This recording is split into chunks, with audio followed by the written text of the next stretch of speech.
श्रीमद् भागवत महात्म कथा के बाद अब हम प्रथम स्कंध में प्रवेश कर रहे हैं।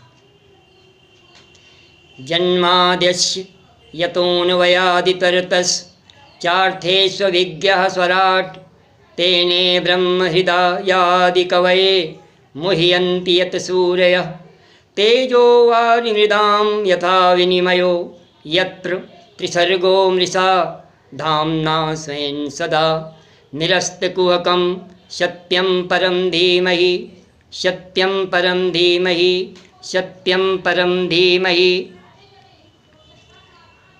श्रीमद्भागवत पुराण में 12 स्कंध और 18,000 श्लोक हैं। यह श्रीमद्भागवत का सबसे पहला श्लोक है। श्रीमद्भागवत के प्रथम स्कंध के प्रथम अध्याय का सबसे पहला श्लोक है। इसमें परम सत्य परमात्मा की वंदना की गई है, ध्यान किया गया है। हमारे 8 दर्शनों में से वेदांत दर्शन एक अनोखा दर्शन है। इसका एक मूल ग्रंथ है ब्रह्मसूत्र। इसकी भी रचना महर्षि वेदव्यास ने ही की है। यह एक सूत्रबद्ध रचना है जिसमें बड़ी बात के लिए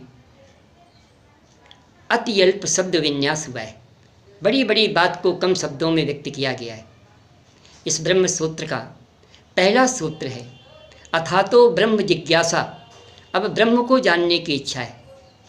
जब किसी वस्तु को जानने की इच्छा होगी, जिज्ञासा होगी, तभी हम उसको आद्योपांत पूरी तरह से जानने का, समझने का प्रयास करेंगे। इसलिए वेदव्यास जी ने दूसरा सूत्र दिया जन्माद्यस्य यतः। यहाँ जिससे जन्म आदि होते हैं, अर्थात जिससे जन्म आदि होते हैं, वह ब्रह्म है। ब्रह्म सूत्र के इसी दूसरे सूत्र का यह श्लोक विस्तार है या व्याख्या है। इसका भावार्थ है जिससे सृष्टि, स्थिति, विकास, प्रलय होते हैं, जो सभी सद्रूप पदार्थों में अनुगत है और असत पदार्थों से पृथक है, जो जड़ नहीं चेतन है,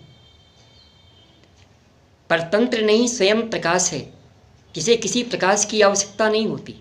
सब कुछ उसी के प्रकाश से प्रकाशित हो रहा है, उसी की आभा से आभासित हो रहा है। जगत प्रकाश्य प्रकाशक रामू, जो ब्रह्मा अथवा हिरण्यगर्भ नहीं, बल्कि उन्हें भी जिसने संकल्प मात्र से वेद ज्ञान का दान किया, जिसके संबंध में बड़े बड़े महात्मा विद्वान भी मोहित हो जाते हैं। जिस प्रकार तेजोमय सूर्य रश्मियों के कारण जल में स्थल में जल का भ्रम हो जाता है, उसी प्रकार यह त्रिगुणात्मक रजोगुणी, तमोगुणी, सतोगुणी सृष्टि मिथ्या होने पर भी अधिष्ठान सत्ता के कारण, मूल सत्ता के कारण, परम सत्ता के कारण सत्यवत प्रतीत होती है। जो परमात्मा मायाकारी से सर्वदा पृथक रहता है, ऐसे मायाकारी से सदा सर्वदा सर्वथा पृथक रहने वाले उस परम सत्य परमात्मा का हम ध्यान करते हैं, प्रणाम करते हैं। इस श्रीमद्भागवत के पहले श्लोक में किसी देव विशेष की स्तुति या वंदना नहीं की गई है। इसमें उस परम सत्य परमात्मा की वंदना की गई है, ध्यान किया गया है, जो सर्वलोकेश्वर है, परब्रह्म परमेश्वर है।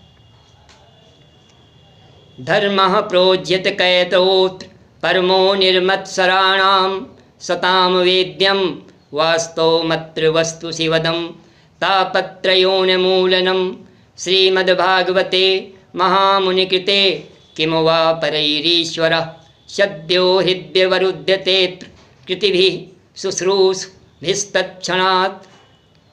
श्रीमद्भागवत के इस दूसरे श्लोक में भागवत पुराण के धर्म का, अर्थात भागवत धर्म का निरूपण हुआ है। महामुनि वेदव्यास द्वारा रचित इस पुराण में मोक्ष पर्यंत फल की कामना से रहित, कैतो रहित परम धर्म का निरूपण हुआ है। इसमें शुद्ध अंतःकरण सत्पुरुषों के जानने योग उस परम तत्व परमात्मा का निरूपण हुआ है, विवेचन हुआ है, जो वास्तव में तीनों प्रकार के तापों को नष्ट करने वाला और सभी प्रकार के कल्याण करने वाला है। श्रीमद् भागवत कथा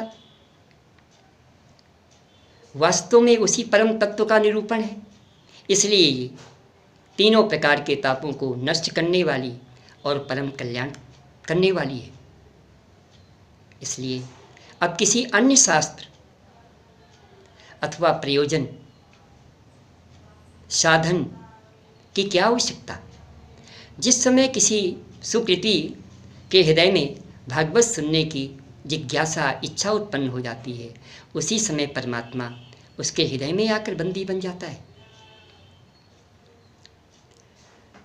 निगम कल्पतरोर्गलितं फलं सुखमुखाद मृतद्रव संयुतं पिबत भागवतं रसमालयं मुहुरहो रसिका भुवि भावुका। निगम कहते हैं वेद या श्रीमद् भागवत वेद रूपी कल्प वृक्ष का पका हुआ फल है। इसमें कुछ भी त्याज्य नहीं है, सब कुछ ग्राह्य है। निगम कल्प तरोर गलितम फलम सुख मुखाद मृत द्रव संयुतम। और सुखदेव रूप तोते के स्पर्श से या और परम कल्याणकारी परमानंद मई और सुधामृत से परिपूर्ण हो गया है। इसलिए जब तक जीवन में चेतना रहे, इस भागवत रस को रसिक जनों को बार बार पीना चाहिए, श्रवण करते रहना चाहिए। नैमिषे निमिषक्षेत्रे ऋषया शौनकादयः सत्रं स्वर्गाय लोकाय सहस्रसममासत्। नैमिषे निमिषक्षेत्रे ऋषयः शौनकादयः सत्रं स्वर्गाय लोकाय सहस्रसममासत्। नैमिषारण्य की परम पवित्र भूमि में 88,000 शौनकादि ऋषियों का समूह एक बार भगवत प्राप्ति की इच्छा से 1000 वर्ष तक चलने वाले महान यज्ञ का अनुष्ठान किया। त एकदा तु मुनयः प्रातर्हुतहुताग्नयः सत्कृतं सूतमासीनं पप्रच्छु हृदमादरात्। वहीं पर एक बार प्रातःकालीन सभी कर्मों से निवृत्त होकर के इन शौनकादि ऋषियों ने सूत जी की पूजा की, उन्हें ऊंचे आसन पर बिठाया और उनसे पप्रच्छुरिद मादरात, उनसे कुछ प्रश्न कर रहे हैं।